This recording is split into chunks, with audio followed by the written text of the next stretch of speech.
Namaskar, this is Akhilesh Bhargav again. Welcome to Tidbits on Business and Finance with me. The state of the government finances, the fisc as we call it, has been worrisome. It has been a matter of concern this year. Expenses remain what they are. In fact, they keep going up, and receipts have not been up to the mark. There has been a major shortfall in the projected receipts. The GST collections, one of the main revenue earners of the government, have been short by about 10,000 crores per month, resulting in an annual shortfall of at least 1,20,000 crores this year. The tax collections are just about up to the mark, and disinvestment receipts have not taken off the way they were projected to be. Despite this shortfall in revenues and the expenditure remaining more than what it was projected, the finance minister is still confident that the government will maintain the GDP fiscal deficit target at 3.3% as promised. What does this 3.3% mean? It means that the government has already estimated and admitted that its expenses will exceed its revenue receipts by 6,24,000 crores this year. And with the GST collections not being up to the mark, it is quite doubtful whether the government will be able to maintain this target of 3.3%, for which it is resorting to all kinds of desperate measures. A report says that a lot of numerous off-the-budget measures have been resorted to, which is borrowing off the government books, spending off the government books, and this is to the tune of 1 lakh crores of rupees. The Reserve Bank of India has said that it would be giving an interim dividend of about 40,000 crores to the government in March this year. And organizations like the PFC have been compelled to buy organizations like the RAC, giving a sum of 14,000 crores to the government of India. So the government, already in a tight situation, still is trying its best to maintain the fiscal deficit target of 3% by resorting to all these kind of manipulative, ingenious measures of gathering funds and receipts. To aggravate this situation of the government is the fact that the BJP, post its defeat in Rajasthan, Madhya Pradesh and Chhattisgarh, is also contemplating a lot of populist pre-poll measures. You will recall that one of the key factors for success of the Congress in these three states is said to be its promise of a farm loan waiver, which it did resort to. The BJP is also impressed by the fact that the likes of Telangana and Odisha, which have direct benefit schemes for the farmers, in Telangana it's called the Railu Bandhu scheme, and in Odisha it's called the Kalia scheme, wherein the rural poor, the farmers are given direct financial benefits. The BJP is also certainly contemplating a promise, a scheme like this all over India. And all this is supposed to come in the interim financial budget. The interim financial budget to be presented on the 1st of February is expected to contain a lot of pre-poll SOPs. Experts say that these kind of pre-poll SOPs which are contemplated include financial benefits to the farmers, to the rural poor, grants, agricultural grants, and a lot of SOPs for the middle class in the form of tax concessions. And these would be to the tune of about 2 lakh crores. That's the kind of erosion taking place in government funds. The MasterCard, in these kind of SOPs being promised by the government, thought to be promised in the interim budget which is expected on the cards very soon. The MasterCard is supposed to be the universal basic scheme, said to be a brainchild of the Prime Minister.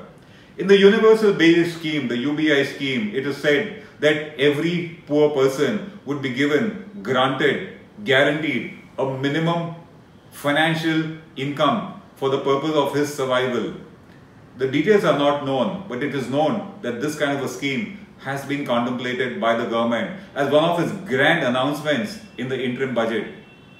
In order to preempt the BJP, in order to preempt this move by the Prime Minister, Mr. Rahul Gandhi, the Congress President, yesterday in a rally at Raipur in Chhattisgarh announced a grand, a very extravagant plan to give what he calls a minimum income guarantee to the poor. He says this is needed to root out poverty. He says this is needed to root out starvation and destitution, and said that if the Congress comes to power, it will implement a minimum income guarantee scheme for the poor all over India. The scheme was announced with a lot of fanfare and a lot of grandiose, but the details are not known. No concrete details were available. It was meant for his poll managers to start working. In fact, the Congress admitted thereafter that the details are not known and will be announced in the Congress manifesto that is under preparation under the chairmanship of Mr. P. Chidambaram. So Mr. Rahul Gandhi, in a show of one-upmanship with the Prime Minister, in order to preempt his move of universal basic income, has come up with a grand announcement of a minimum income guarantee. Details not known. Who will be eligible? How many will be eligible?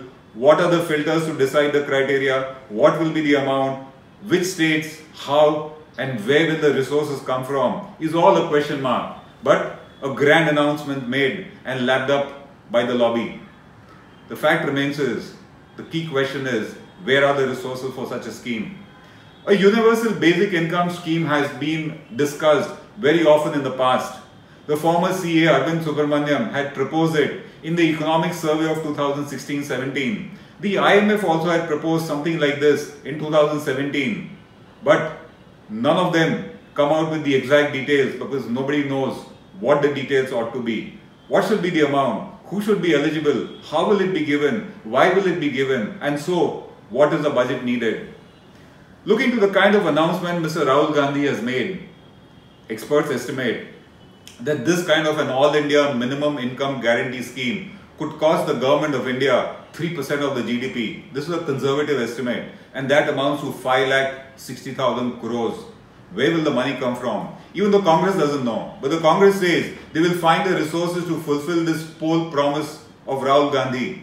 Some others say that the minimum cost for implementing this kind of a scheme will be 12 lakh crores for a year. Where will the money come from? That remains a $1 million question. But nobody is bothered about it. Nobody is even bothered about getting into the details that perhaps if the government comes out with such a scheme under the Congress, if it comes to power, it might subsume all other subsidies, food subsidies, fuel subsidies, it might stop all of them.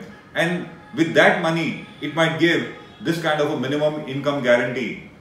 What is the net incremental benefit to the common man remains a question. But the biggest question is, where is the money? But then, how does it matter to Mr. Rahul Gandhi? He is in the opposition.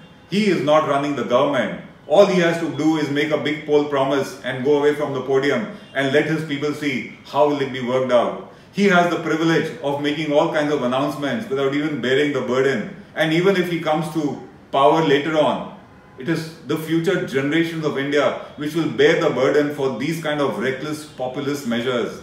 But how does it matter?